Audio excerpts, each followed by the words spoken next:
Battlecast Primetime. The father of RTS, Lewis Castle, is here and ready to reminisce. What can the Red Alert 3 team learn from their predecessor?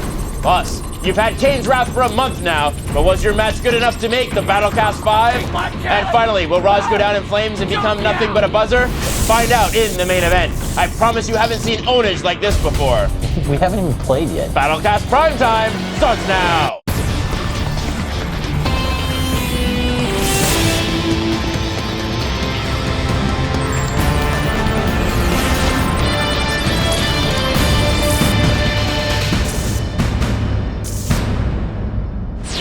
You're logged in to Battlecast Primetime alongside Joshi. I'm David Silverman. In case you missed the last episode of Battlecast Primetime, we're letting you pick the matches in the main event by posting challenges in the Command & Conquer TV forums. Our first post came from my co-host turned adversary, Raj Joshi. You know what? Actually, you guys, if you would just fight to the death for my amusement. 2 MCBs enter, 1 MCB leaves. Are you man enough to take my challenge?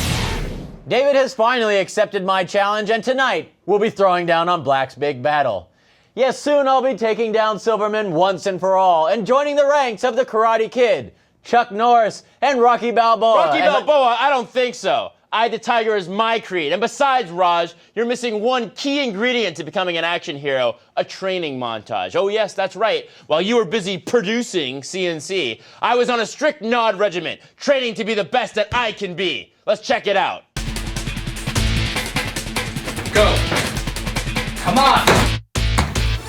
Go. Go. Get angry. Look at this. Over there. Hotkeys, David. Use the hotkeys. It's funny, you seem to have left out the clip of you reading the Prima strategy guide right before the show. The fight of the century kicks off in our new main event, now featuring fan-submitted grudge matches at the end of the show. While you're still among the living, Raj, why don't you give us the latest from the front? Kane's Wrath is coming to the Xbox 360 this summer. Like the PC title, it'll feature a 13-mission campaign spanning 2 decades of CNC lore, complete with new sub-factions and epic units. But Kane's Wrath on the 360 has some exciting new features as well. The team that pioneered RTS on the console is taking it to the next stage and adding even more fluid and responsive controls with the new command stick. The command stick allows you to execute all of your commands with a simple flick of the thumb. Stay tuned next month for an interview with the Xbox 360 lead producer, Wes Eckhart. Maybe we can get a little more info on the exclusive Kane's Challenge mode that will be in the Xbox 360 version. Next week, I'll be joining the producers of Red Alert 3 for our kickoff event in, you guessed it, Mother Russia. The team will be unveiling Red Alert 3 to the world for the first time in a 2-day extravaganza. And of course, what better place to reveal a Red Alert series game than in Moscow? The press will be given a sneak peek into the new look of Red Alert, and they'll be treated to exclusive information about the game's story and naval gameplay. We'll even throw in an unmasked multiplayer just for their pleasure. And to top it all off, the event will be held in an actual World War II bunker. Stay tuned to the next episode of Battlecast Primetime for highlights from this monumentous event. CNC League Season 2 kicks off this month, and we've got some great prizes in store for you. Like last time, to qualify, just be in the top 8 on your ladder at midnight Pacific Standard Time the last day of each month. APOC will set up an epic 32-man single elimination tournament with all the qualifiers the first week of summer. Oh, and if you prefer retro gaming, check out the Red Alert 2 tournament going on now at our official site, www.commandandconquer.com. Speaking of retro, we're joined now by the man who coined the term RTS. RTS legend, the father of the sacred green crystal, Lewis Castle. Hi. Lewis, it's an absolute honor to have you on Command & Conquer TV, but are you ready to face the firing squad? Ready as I'll ever be. Now, Lou, Command & Conquer's been around for about 13 years. Did you know that 13 years ago when you came up with the idea for Command & Conquer that it would end up spawning multiple games, different genres, a Command & Conquer TV network? What were you thinking? Oh, of course not. No, no, we didn't know that. We were just trying to make a great game. You know, we had done this great game called Dune 2 at Westwood, and Awesome game, by the way. Oh, thanks. Yeah, it was a lot of fun, and we were looking for something a little bit more relevant. There's different universes in Command and Conquer. Which one, out of curiosity, is your favorite? I guess you know, I've always partial to the Red Alert. I like the gameplay a lot in Tiberium Sun because there were so many cool things, and especially Command & Conquer Tiberium Wars. But the Red Alert universe has always been one of my favorites because of the sort of campy, lighthearted nature of it, and the kind of weird science gone wrong has always been a lot of fun. How did you guys come up with the idea to kind of like shift things and include like time travel and, you know, all these kinds of crazy, wacky things? What was going on? Well, in the original Command & Conquer, the whole theory of Tiberium was this disruptive material that would allow for the kind of weird science, the stuff that we thought might be in the back rooms of military agents all over the world to be available. And as we were looking at those things, we looked back to history and we found things like the Philadelphia experiment and Nikola Tesla and these really great ideas and said, hey, you know, there's this crazy weird science going on during World War II where people were trying to find that upper edge. They were trying to find that thing that was going to give them the advantage. And wouldn't it be cool if a world existed where all that stuff actually worked instead of being sort of failed experiments? You know, how did you guys kind of come up with that kind of concept, going for that sort of parallel dimension angle and really incorporating it into what happens with like kind of today's military? Well, I know that early on with Brett and Adam were talking about the story for Red Alert. They were talking about, hey, how are we going to get all the gameplay that we want to have in a world, in a universe that won't be offensive to like most of our audience? We didn't want to make the bad guys the same old bad guys. You know, people had picked on the Nazis and others so many times. It's like something else for a change. And this idea of if we could go back in time, it would be really easy to make Joe Stalin the horror and the terror of the world that he very well could have been. I think that really led to the idea of, well, what if this universe, we had a different World War II? It was a totally different space. And that, of course, coupled with the weird science, led to the idea of a time machine. Who better to create a time machine than Albert Einstein? Lewis Castle, you have survived the firing squad. Thank you so much for coming on the show. It's an honor to have you here. It was my pleasure. I wish we could talk more. I wish even more you'd give me the details on the talent, but we have the greatest fan matches to get to in the Battlecast 5. Excellent. 5. It's Chernobyl Blackhand and Zohar Traveler against Vasily Reaper and Hellraiser Zocom on Empire City. Vasily makes an uncontested claim on the center field while Zohar rushes Hellraiser. Ravagers and the Infestation send Hellraiser's economy to a screeching halt. He drops out, leaving Vasily to fly solo. Chernobyl tries to flank the center field, but an untimely buzzer swarm wipes out his infantry rush as we go to round 2. Chernobyl sends in upgraded rocket militants, which now have black disciples with purifying flames peppered into each one of them. The flames take on the buzzers and the rockets down the storm columns and tripods. But Vasily has the simulators waiting to recover those husks the second they fall. +5 intelligence for Vasily. Chernobyl's in the doghouse again. Vasily's got so much money he thinks he can just spam tripods. Seems like a sound strategy, but Zohar's got cultists. The cultists mind control the tripods and save Chernobyl's base. Zohar uses repair drones to heal them up and his own assimilators to grab the husks. Vasily's tripods are sent right back at him, where they stare into the eyes of an epic unit and twice the amount of tripods. Vasily calls in the Overlord's wrath! No one can survive this onslaught. Or cue the cultists. Remarkable! With barely a single structure lost, our unsung heroes reclaim the husks and mount an offensive. That center field is now dried up, and check out the range on those cultists. Chernobyl and Zohar get to come from behind win despite only having a fifth of Vasily's income. I guess money can't buy happiness or a win. It's a shame he didn't even get to see Montana. 4. It's Johnny G. Traveler versus AVP Eddie Reaper on tournament decision. Johnny sends out an explorer and scouts with buzzers while AVP techs up with a nerve center and tries to grab those tech structures. Johnny's buzzers make short work of the unguarded assimilator, allowing him to claim some spikes and get an early econ advantage. With less cash, AVP abandons his tech tree in favor of cheap seekers. Johnny, on the other hand, is swimming in credits and his greed gets the best of him as he techs and expands without building up an army. The seekers almost overpower him, but his lightning spikes and storm columns save the day. Meanwhile, AVP's moved his drone platform north and puts his economy back on track. The Reaper tripods and shielded seekers are relentless in spite of Johnny's temporal wormhole and mecha peak. How in the world did he hold the line against that? AVP fires off Overlord's wrath, but he doesn't have a force ready to clean up the mess, so Johnny repairs and builds some tripods of his own. Mecha Peeps and Devastators join the fight as Johnny throws everything and the kitchen sink at AVP. What a comeback! Base defenses and a strong economy gave Johnny G the unlikely win. 3.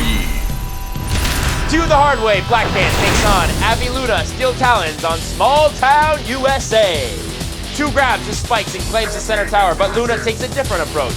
Luna rushes to an airfield and queues up a single hammerhead, while Rainer scanning and calling in the Bloodhound. That hammerhead gets garrisoned with Grenadiers before the up center and airfield are sold off. Bold strategy, but the hammerhead and reinforcements arrive at different times, and 2 Scorpions save the day. Ba -ba -ba. Luna sends in another wave as a distraction for its MCV headed west. Luna's got 2 bases, and 2, ironically, is left with just 1.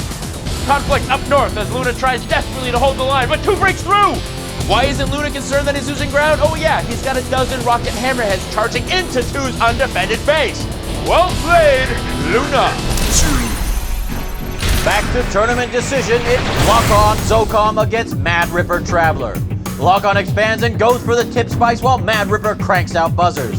Unfortunately, those buzzers meet their untimely end as Lock-On's protected his engineers with riflemen. Lock-On's taken his sweet old time getting his economy and land army under control, while Mad has already teched up the Storm Riders. I'm predicting bad things to come for Lock-On, but lucky for Lock, his rocket harvesters are, technically, a direct counter. Oh, but he throws in a pitbull too.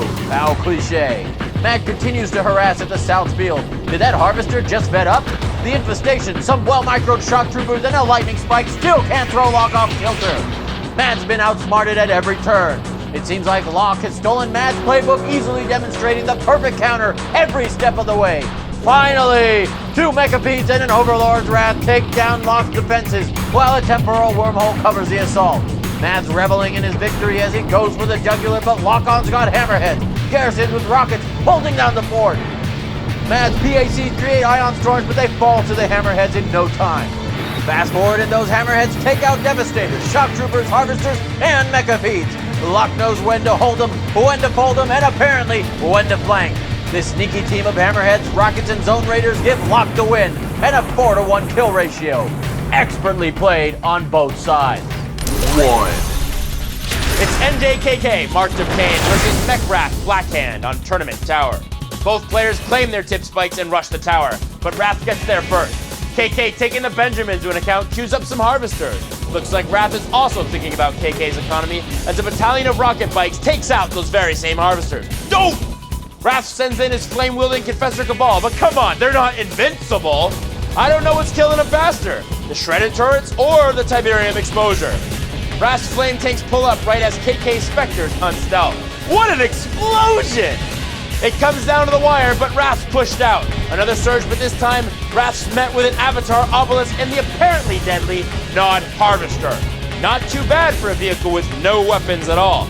KK sneaks in some Spectres, but Wrath one-ups him with the twin sisters Reckoner Rush, a Greg Kasavin classic from Command School. Those Spectres have nothing on the 2 heroic commandos in a base with absolutely no anti-infantry.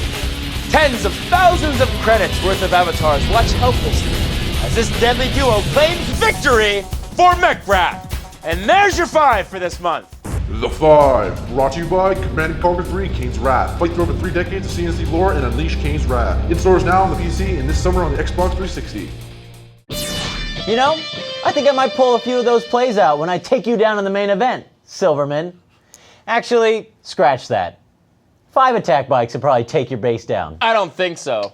When we return, just what goes into making a CNC unit? We'll break down the entire process from concept to creation. Plus, Amir answers your Red Alert 3 questions in Ask a Developer, before we kick off our new segment, Meet a Developer. We'll profile one of gaming's unsung heroes. And don't miss Raj's embarrassing defeat in the main event. All this and more when Battlecast Primetime continues on Command & Conquer TV. It is time you saw the face of the future.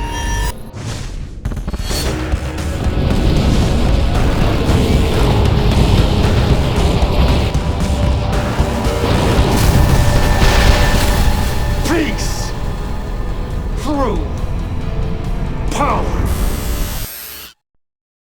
Welcome back to Battlecast Primetime. I'm David Silverman, and I sleep with a teddy bear. Coming up, We'll shed some light on what goes into creating a unit for Command & Conquer. You've gotten only a glimpse of what the developers must do to create each and every unit that goes into a CNC game. Now it's time to walk you through the complete process of creating a unit, starting from its inception in what we're calling birth of a unit.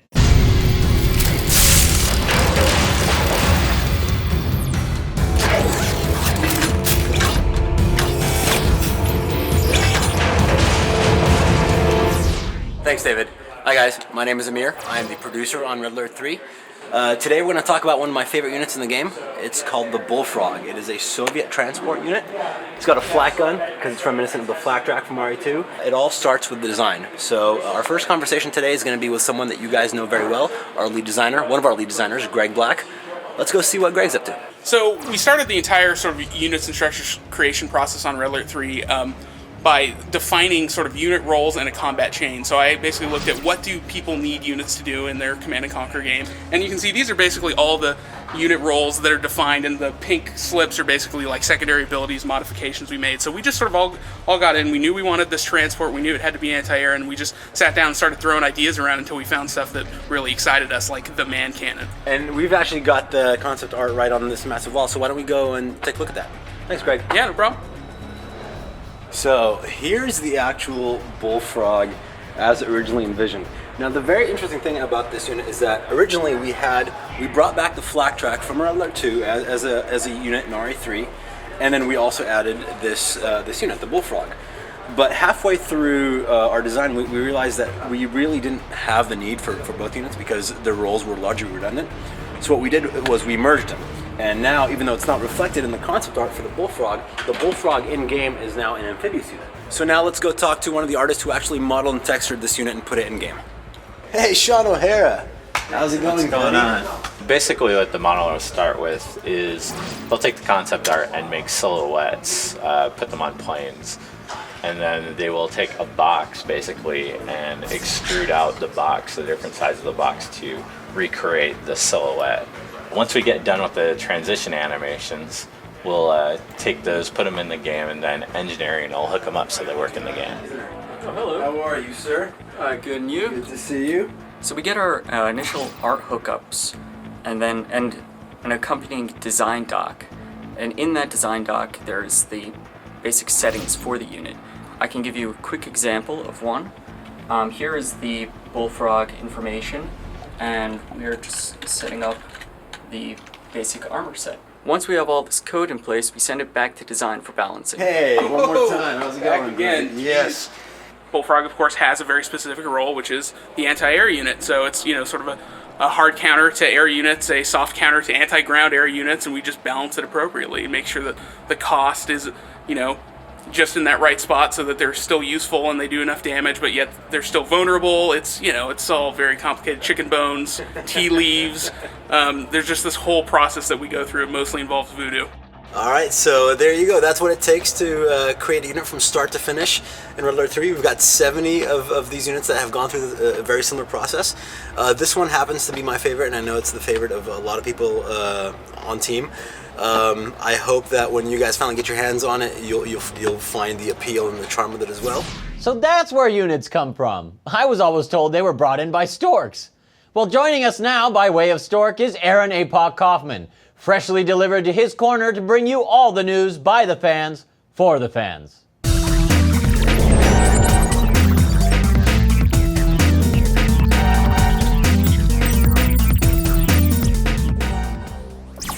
Hey, what's up all you Command & Conquerors? Kane's Wrath has been out for a month now, and we're already seeing some fierce competition on our ranked 1v1 ladders. Practice time is over, Commander! Our second ladder season is set to begin on May 1st, and this time it's exclusively for Kane's Wrath. Not only will the grand prize winner receive $6,000 cash, but the final four are going to have a very interesting twist. Details next time, but for now, you can hit up our ladder tournament section at commandandconquer.com for all the details on Ladder Season 2. So due to overwhelming popularity, we're going to be continuing our Tacitus Thursdays at commandandconquer.com, but this time, it's going to be for Kane's Wrath for Xbox 360. If PC fans got their Tacitus dose, now let's show those 360 fans a little love. For all the exclusive info on the next great Xbox 360 RTS, Be sure to hit up our official site every Tacitus Thursday until we launch later this summer. The CNC community has been around historically since 1995, since the freaking internet started to boom. Over the last 12 years, we've seen countless fan sites which have helped to ignite and grow this glorious community. Be sure to check out these latest diehard Red Alert 3 fan sites which have recently joined the family. TheThirdInvasion.com, RedAlert-3.com, and Red-Alert3.com. Looks like those last two brokered a deal on their links, eh? Now let's take a look at some of the latest CNC mods featured by our friends at ModDB.com. First up, Rise of the Reds for CNC Generals 0 Hour will add the Russian Federation and the European Continental Army, plus a completely new general system. Next, Tactics, otherwise known as the Awakened Kingdom. It's a total conversion mod for Yuri's Revenge, which aims to bring the classic look of Mario Brothers into a cel-shaded battlefield. Have you ever been so excited to play as the Mushroom Kingdom or Koopa Troopa forces? Freaking awesome! Check them out at tac.sites.net. And finally, Sigma Invasion is an upcoming mod for CNC3 Tiberium Wars, which will take you to a parallel dimension dominated by apes, where technology far surpasses our current levels. You'll get to play as the foxes, the tigers, the panthers, and the wolves. But what about the lions, tigers, and bears? Oh my! I don't know. And if you think I'm talking about animals, then you probably haven't seen their awesome vehicle models. So get more Sigma Invasion at sigma.cncreneclipse.com. If you have any mods or fan sites you'd like featured in my corner, please drop me a line at apoc@ea.com. I'm open to all other fan mail as well, so no worries, my friends. Well, that's all from my corner for now. Don't forget to check out our Red Alert 3 Q&A on our official message boards, where you can ask all your Red Alert 3 questions and pray it catches our eyes. Remember, every day is Community Day. Back to you, Dave and Raj. I can't believe he has a MySpace fan page. I should have a MySpace fan page. What are you smiling about? Oh, nothing. I was just thinking about my MySpace fan page. You don't. Oh, but I do. Everybody's got a freaking MySpace fan page. I bet Amir even has a MySpace fan page. Does he? Let's find out the answer to this question and some of your questions in Ask a Developer. Hey, by the way, APOC's vote is for Raj all the way, baby! Thanks, Raj. I'm Amir Rao, a level designer on Red Alert 3, and I, too, don't have a fan page. But that's okay, because I'm about to answer your questions here on Ask a Developer. Okay, our first question here comes from Sea Dust. Will there be walls in RA3? Well, so I know this has been a huge topic on the boards, and the answer is yes. There will be walls in RA3. In fact, placing walls is a lot easier now with a grid-based build system. And you're going to want them all the way around your con yard when Soviet engineers come flying into your base from the back of a man cannon. Alright then, our next question here comes from Noodle Socks. Noodle Socks writes in, co-op campaign is a good way forward, and I know you can pick AI allies to help, but will it be possible to play the campaign without an ally? The entire campaign has been designed with 2 commanders in mind. That means you will have to play with either an AI or a human co-commander. The challenges have also been scaled to meet this. Lucky for you, there's cooperative unit design. That means that you'll be able to pull off some really neat tactics with an AI or a human co-commander that you couldn't have done alone. Okay, moving along here, our next question comes from Scooty Puff Jr., who asks, will the Terror Drone be coming back? I love that unit from RA2. Well, Scooty Puff Jr., I love that unit too, and yes, the Terror Drone will be making a comeback. So the Terror Drone can be used like a vehicular scout, like it always was, or you can jump it into enemy vehicles. It also has a really great secondary ability that I'm not allowed to tell you about. But I can tell you that it can run around on water. That's right, Terror Drones on water, that you can jump into ships or jump into your enemy resource gatherers at an aqueous expansion. Alright, our next question comes from Legendary, who says, you guys mentioned that ore harvesting can take place in water now. What will resource management be like for the entire game then? Well, what we've done with putting resources on water is really add a bunch of decision making to expansion. You can either decide to expand out at sea or expand out in land. You're going to have to decide which one you can protect and which one you can harass. Alright, our final question comes from Mrs. CT, who asks, what was the reasoning behind choosing 3 female commandos for RA3? Is EA finally bowing down to girl power? So, I don't know about EA, but I always bow down to girl power. I'm Amir Rao for Ask a Developer. Keep those great questions coming. Back to you guys. As a level designer, Amir is one of many developers here at EA. Developer is a blanket title referring to everyone that makes a game. So what exactly does a developer do? Today we'll be profiling one of the developers on Red Alert 3.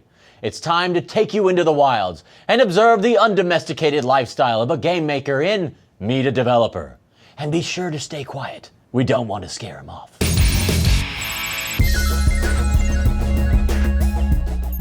Hi, my name is Adam McCarthy. I was the animation lead on Command & Conquer 3, and I'm currently working on Red Alert 3. So I'm responsible for pretty much all the animation that goes into the game. So I work closely with the designers and the producers and the art director to identify all the animations that are going to be needed in the game to make the gameplay fun and work visually well with the rest of the game. What I usually do is I'll do what I call the basic set of animations for each unit. And for me, a basic set is a selected idle, a deselected idle, transitions in and out of those, move, death, and attack. That's the absolute basic list. For example, on the Soviet side of Red Alert 3, we have the Sickle, which is like a robotic spider. And he was one of my favorite ones to work on so far for Red Alert 3, because he has a lot of personality. He's kind of like, we kind of treated it like, sort of like one of these custom cars you see nowadays that have like a lot of hydraulics in them, like when you see them bouncing their cars up and down and stuff like that, like the lowriders. So we tried to think of the Sickle as like a lowrider, so he sort of moves jerky, like he's got kind of low-tech hydraulics involved in moving him around. So that was one of the ways that me as an animator could put my input. I took a look at the model and said, hey, this thing looks like it probably has rusty old hydraulics on it. Let's make it move like that. The most limiting factor for animators, it would be gameplay. There's definitely technical limitations by the game engine, but as animators, we always like to make the characters very alive, and it's really hard to make a character seem really alive when it needs to be able to respond really quickly to the game player. So we may do this really long, drawn-out, fun, cool animation, and then the engineers come back to us and go, that has to happen in half a second. It can't take 5 seconds for him to do it, because it slows down the gameplay. In the end, that's the most important thing, of course, is the gameplay. Animation is basically, it's acting. It's knowing how to take your character and making the person who's looking at it believe that it is alive, that it's moving. So I get my skills by watching other animated films and animated games, watching just real life, just watching people move around is really important.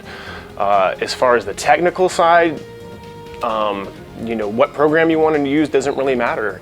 It's the skill set that really matters. So if you get your hands on any 3D software and you learn how to animate in one piece of software, it won't take you long to learn it in another one. When things get tough, when things get really busy and I get a little bit stressed out, I just have to sit back and remind myself how lucky I am to have this kind of a career, because it's just so much fun. It's a lot of hard work. There's a lot to be done, and there's high stress. There's times where we're just exhausted, but we have to keep going to finish the game. If you want to get into this kind of thing, be prepared to work hard, but you'll have a lot of fun doing it. Those developers sure do run fast when spooked. And don't even get me started on cornering them. Don't worry, we won't. All right, Dave, that's enough. I've had about up to here with your snide remarks. You, sir, are in for a world of pain. Save it for the ring, Joshi. I wouldn't want you to wear yourself out before you feel the power of the mighty Silverman backhand. Mighty Silverman. Coming up, the match you've been waiting for all month, or even maybe your entire life. The match to end all matches. I face off against Raj in our inaugural grudge match in the main event. You don't want to miss the upset Raj after he loses to me. We'll be back in just a moment with the main event on Command & Conquer TV.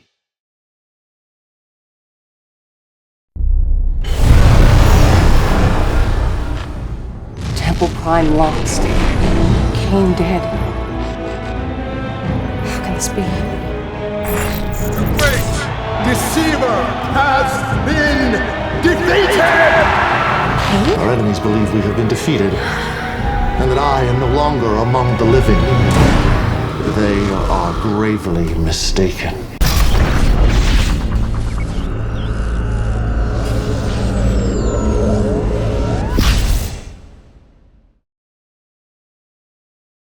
Tonight, on the main event, we'll finally settle the most important question of all time. Who will sit at Cain's right hand? Will it be David, eye of the domesticated house cat Silverman? Or will it be the glorious and mighty Raj the battlefield behemoth Joshi? Find out tonight when these two Battlecast Primetime hosts duel for the entertainment of all and for the honor of Cain. This is the main event.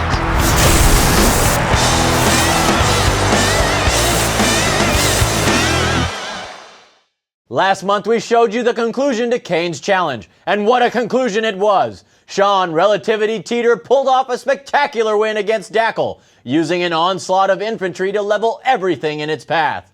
But if you thought that match was the greatest battle since the real 300, you, my friends, are mistaken. For tonight, history will be written as I take on David for the glory of the Brotherhood, and I will not be defeated. Yeah, I think your opening is slightly biased, Mr. Raj, the Battlefield Behemoth Joshi. Really? I mean, whatever. You can call yourself whatever you want. The fact remains, I will soon be calling you my peon when I show you how real Commander performs. Just you wait, Joshi. The time for your reckoning has come. Haha, big talk, but I don't think you've got what it takes. We'll find out soon enough.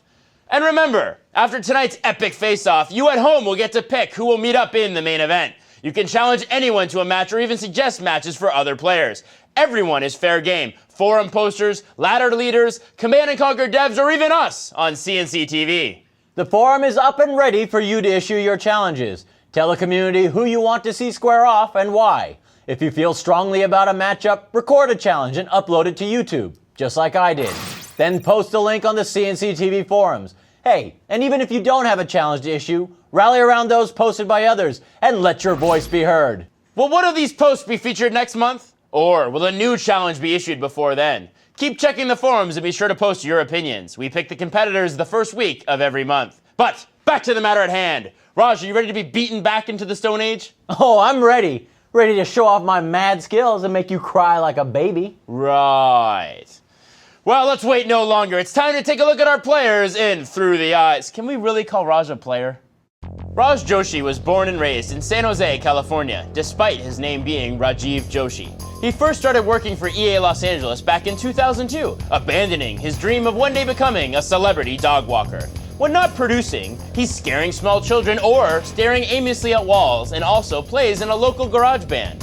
His band is appropriately called Let Down, but over the years, his fans has given him the nickname Earplugs. Raj first started playing CNC last week, and he hopes that the $500 he recently spent on good luck charms will give him the extra boost he needs today. His advice to new Command & Conquer players? Build foundries.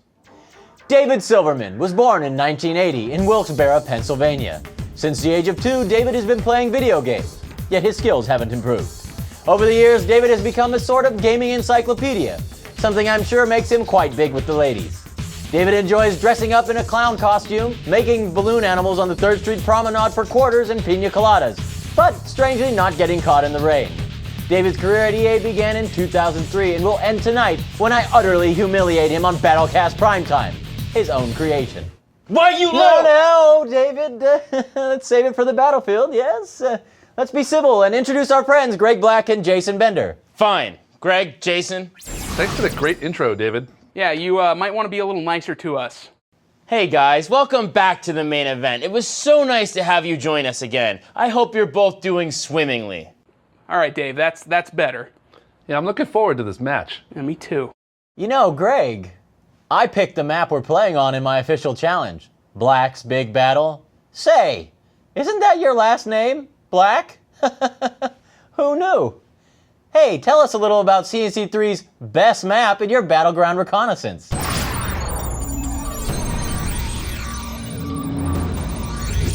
Black's Big Battle is the greatest RTS map ever created. Players start on a green field with 360-degree vulnerability. On one side are 8 tip spikes, and on the other is a sparse but expansive green field. It won't take long for your harvesters to clear out some Tiberium in the middle of this field for base building. Behind each player is a ravine with 3 mutant hovels and 2 bridges, which give access to a highly protected green field.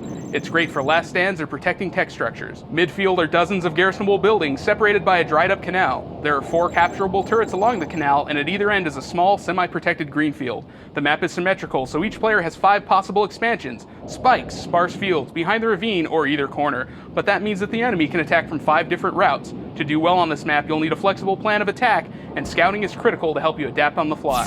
Thanks, Greg. That was wonderful. Yeah, I get the point, Dave. I think you can reel it in a little bit. I don't think he likes you. Well, we'll see about that. It's time for Greg and Jason to lay their cards on the table and declare who they think will win in our pick of the match. You know, Dave, I'm gonna have to go with Raj. You know, you're always reading the show opener, you got your name all over everything, you're talking louder than Joshi, you never let him do an interview. I want to see Raj come out on top. Yeah, what's up with that? You're always reading my name second, putting us all in a corner. Joshi on top. Joshi. Raj, I'm not really sure why I'm even asking this, but who's your pick tonight? And keep in mind, you have been wrong every single time. You hear that, Mr. Silverman? That's the sound of destiny. That's the sound of your doom. Goodbye, Mr. David. I'm Raj Joshi! Well, I'm obviously rooting for Battlecast Primetime's favorite anchor, David Silverman. He's got quite a record, and well, he's quite dashing, if I do say so myself. How could he lose? Gentlemen, that time has come. Let the games begin. Tonight's match is between Battlecast Primetime anchors, product manager David Silverman and producer Raj Joshi on Black's Big Battle, the best map ever made. I have it on good authority. That's right. All right, so starting out, we're down here in the south with Dave playing Black Hand. He's a nod.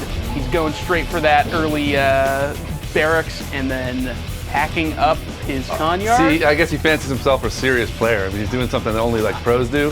Pros spamming engineers into tip spikes, which, you know, may be a valid strategy on this map. Well, I mean, he is a big fan of the money. He wants the bling. He's got those things going out there. Unprotected saboteurs, always a safe bet when you're playing against Nod. Yeah, if Raj had, you know, a pair of huevos, he might have come in and actually attacked Dave, but it looks like he is also going to go for some tip spikes. And look at this, he's taking all 8 of those tip spikes using the booby trap ability. You know, it's going to cost him a little bit of money, but they are going to explode if Dave tries to retake those, so it should be interesting. Yeah, don't go near those tip spikes, whatever you do. You know, Dave doesn't like to get anywhere near so don't worry about it. And he's leaving an unattended package in a suspicious place. Mm-hmm, call Homeland Security. Speaking of packages, let's go back to Dave's base and see what he's doing.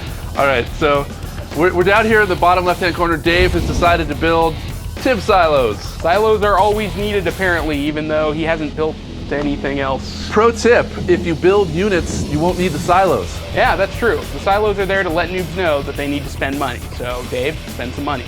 Well, he did. He bought himself an MCV. Well, sure, why not? You can never have too many MCVs on Black's Big Battle, and in fact, it looks like he's got 3 that I can see. He may have too many. Hey, look, units with guns. Yes, Raj is conquering those empty garrisonable buildings. It's the mark of Cain. They're just marking their territory. Oh, I see. Too bad that territory doesn't really have any resources or any real strategic value in a game where they're building all around the outside. But hey. And here we go. It looks like Raj is actually maybe building some units that are going to go attack Dave. I gotta say, Raj has one tactic to his advantage that Dave doesn't have. Raj has dudes with guns. This is true. I'm seeing a lot of commanding, not a lot of conquering going on in this game. Hopefully we can, you know, get that ratio a little bit more in sync. I don't know, but he's got 1 million power plants. They're all upgraded. Silos. I mean, he's pretty much enjoying the single-player campaign at this point. I guess Dave's figured out that he really needs to tech up in order to build. What is he building? More refineries. You don't need to tech up to build refineries, buddy. Turns out. So that was his second base. Down here at his third base, it looks like he's built another Hand of Nod. He's deploying those saboteurs to go capture those tip spikes and Raj booby trap. See what happens. What could go wrong? Oh, the booby traps going off one right after another. Is Dave even watching this happen? Does he even realize what's going on? You know what booby traps are made for? Traffic.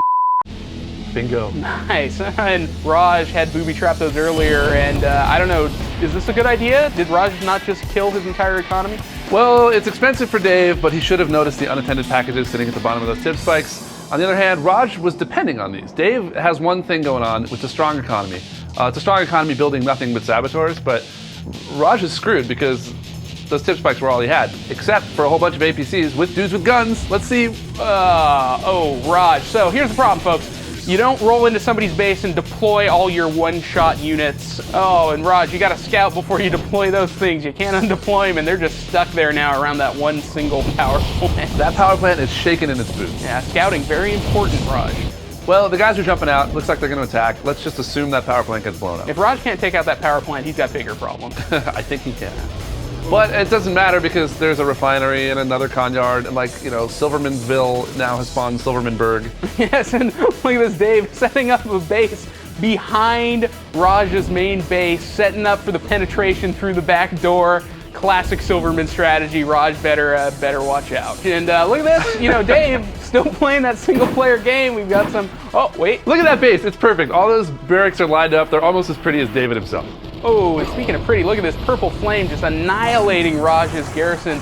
Raj, there is a de-garrison button on those buildings. You could get your guys out of there. Raj is playing Mark of Cain, which means he should be building some anti-vehicle infantry, some dudes with heavy weapons to take out those walkers, but instead, they're all just going to sit there and get burned up by purple flame. That's fine. I wouldn't worry about it.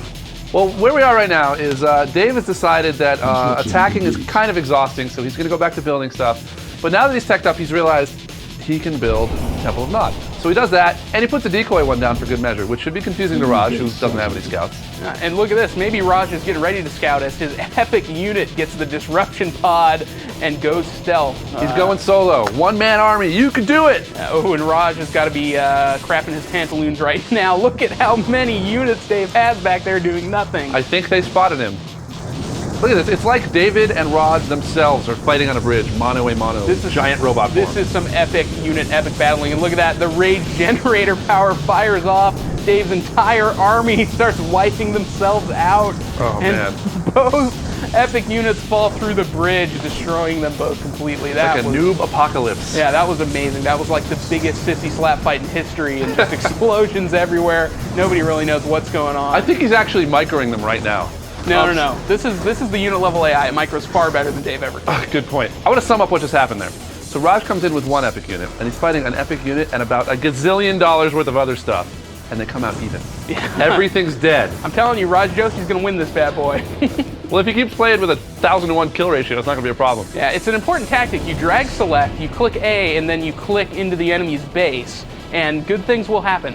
It tends to be, and as we see, the drag select attack move. A classic strategy among noobs and pros alike. Right, and just working out well. Raj's base, towers down, stuff's exploding.